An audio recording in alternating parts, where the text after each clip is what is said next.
Pemirsa, saat ini saya berada di depan gudang pusat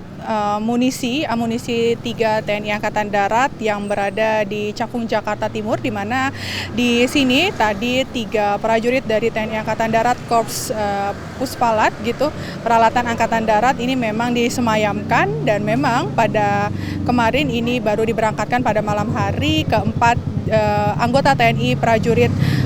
Angkatan Darat, seperti itu Korps dari Pusat Peralatan Angkatan Darat dari Garut menuju Jakarta dan juga Bekasi, di mana untuk di Jakarta sendiri ini ada 3 prajurit yang disemayamkan, kemudian yang satu atas nama Kolonel Antonius ini disemayamkan di rumah pribadinya yang berada di Bekasi. Dan dapat saya sampaikan juga memang Dewi dan juga pemirsa, tadi pada pukul 8 pagi waktu Indonesia Barat ini dilakukan upacara ataupun pelepasan jenazah dan juga persemayaman, dan memang ini tertutup bagi para media ataupun para awak media yang sudah menunggu sejak pagi tadi di depan gudang amunisi dari Pusat Peralatan Angkatan Darat, seperti itu. Dan dapat saya sampaikan memang upacara pelepasan dan juga persemayaman ini dipimpin langsung oleh Panglima TNI Jenderal Agus Subianto, kemudian ada juga dari Wakasat, Wakil Kepala Staf Angkatan Darat Letjen TNI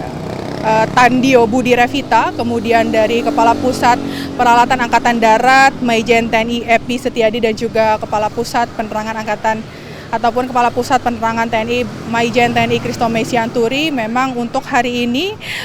upacara ini ditutup ataupun tidak diperbolehkan bagi media meliput, namun memang ini dikarenakan permintaan dari pihak keluarga kepada pihak TNI, seperti itu. Dan dapat saya sampaikan juga memang untuk mobil jenazah sendiri ini sudah tiba pada pagi hari di gudang amunisi 3 milik TNI Angkatan Darat itu sendiri, di mana pada pukul 9.00 waktu Indonesia Barat mobil jenazah masuk, dan kemudian pada pukul 10.54 waktu Indonesia Barat ini mobil jenazah ini keluar dari gedung amunisi dari Puspalat itu sendiri. Dan dapat saya sampaikan juga memang dalam keterangannya Kepala Dinas Penerangan Angkatan Darat Brigjen TNI Wahyu Yudayana ini mengatakan bahwa investigasi ini sempat dihentikan pada kemarin dikarenakan memang faktor dari cuaca yang sudah gelap ataupun memang yang sudah tidak mendukung, seperti itu. Dan memang pada pagi hari ini juga telah dilakukan kembali investigasi oleh tim investigasi dari TNI Angkatan Darat. Dan dapat saya sampaikan untuk Kolonel Antonius sendiri ini rencananya akan dimakamkan di daerah Yogyakarta, kemudian untuk Mayor CPL Anda Rohanda ini kemudian akan disemayamkan ataupun akan dimakamkan di daerah Cilenyi, Bandung. Dan untuk Kopda Eri Dwi Prambodo ini akan dimakamkan di Jawa Tengah. Dan terakhir Pratu Aprio Setiawan ini tentunya akan dimakamkan di kampung halamannya, yakni berada di Sulawesi Utara. Dan untuk Mayor CPL Anda Rohanda dan juga Kopda Eri Dwi Prambodo ini akan diberangkatkan dari Jakarta menuju Bandung dan juga Jawa Tengah ini menggunakan jalur darat, seperti itu. Dan kemudian untuk Kolonel Antonius Hermawan ini akan diberangkatkan menggunakan